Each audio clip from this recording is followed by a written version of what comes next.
چې کله دې روژه شوه نو څومره چې دې وس رسیږي ځان محفوظ کا، ځان کنټرول کا، خپل اعمالو ته متوجه شه او دا خپل نفس دې محفوظ کا د ګناهونو نه، او دا خپل اعمال او نیکۍ دې محفوظ کا چې برباد یې درنه نشي.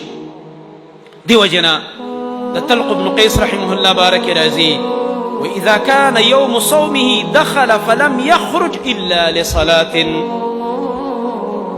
دا روایت امام ابن ابي شیبه په خپل المصنف کې راوړی دی.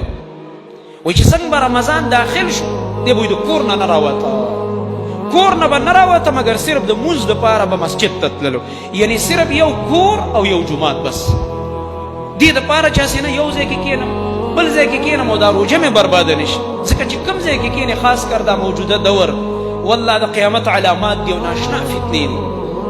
د خیر مجالس ډېر زیات کم شوي دي او د شر مجالس هغه زمونږ په دیندارو باندې غالب دي. زمونږ د دیندارو په مجلس کې چې کښېنې شر پې غالب دی والعیاذ بالله. په دې وجه باندې چا سره په میلاوېدو کې ډېر خیر نشته سوا د دې نه چې د دې مجلس نه به د شر راوچتې. مګر هغه مجلس چې د الله کتاب پکې بیانېږي، د قرآن درس چرته کېږي، د احادیثو درس کېږي، نو ټیک ده بیا په هغې کې کښېنه، ځکه هغې کې ستا ژبه کنټرول ده، لږې قرآن اورې، د الله کتاب اورې، دورې تفسیر کې دې شرکت کړی نو بیا ټیک. ورنه دا انسان کې دا ماده موجود ده او دا شی په دې نفس کې دننه موجود دی چې دا خامخا د دې ژبې بې کنټرولي غواړي، دا نفس د دې ژبې ازادي غواړي.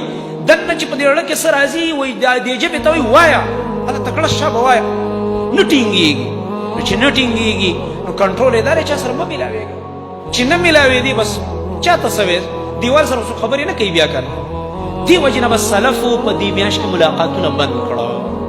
د دې ډېر احتیاط د وجې نه به محدثینو د کتابونه د احادیثو کتابونه به یې بند کړه، چوټي ختم، بس د قرآن میاشت وی راغله او شاګردان ته ویل پاسېږئ تاسو قرآنونه راواخلئ د الله کتاب سره تعلق ساتئ. د دې معنا دا نه ده چې ګینې د 11 میاشتو کې د هغوی د قرآن سره هېڅ تعلق نه، وایي دا میاشت صرف د قرآن ده، دا میاشت به صرف نور خو به 11 میاشتو کې مې قرآن به ویلو، د شپې به قیامونه کول، عبادات چې د هغوی وګورې حیران بشي.